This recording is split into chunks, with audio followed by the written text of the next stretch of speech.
శంకర కైలాసం ఉంది, వెండికొండ ఉంది, ఇంత గొప్ప అంతఃపురం ఉంది, శ్మశానంలో ఎందుకుంటారు మీరు అని అడిగింది.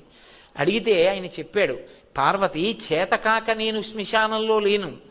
బ్రహ్మదేవుడు అడిగాడు, శంకర చీకటి పడిన తరువాత ఉగ్రభూతాలన్నీ కూడా ఇళ్లల్లోకి బయలుదేరుతాయి, వాళ్ళని అనుష్ఠానం చేయనివ్వవు, సూర్యోదయాత్ పూర్వం నిర్మాల్యం అవి తీసేస్తాయి, తీసి పూజ చేసేస్తాయి, తర్వాత యజమాని చేసినా ఇక ఫలితం ఉండదు. అందుకే ముందు స్నానం ఎవరు అంటే భార్య చేస్తుంది, భర్త చేయడు ముందు స్నానం. భార్య పని ఏమిటంటే ముందు నిర్మాల్యం తీసేస్తుంది, భర్త పూజ చేస్తాడు. ఎందుకంటే ఆయన అనుష్ఠానం చేసుకోవడానికి పూజ చేసి వచ్చే లోపల పూజామందిరం తుడిచి కడిగి ముగ్గు పెట్టి మడినీళ్లు పెట్టి చెయ్యాలి కదా. నిర్మాల్యం తీయడం భార్య పని. అందుకే ఇప్పటికీ శ్రీకాళహస్తిలో శివలింగానికి ముందు అభిషేకం చేయరు, జ్ఞానప్రసూనాంబకి ముందు అభిషేకం, ఇల్లాలు ముందు స్నానం అనడానికి గుర్తు అక్కడ.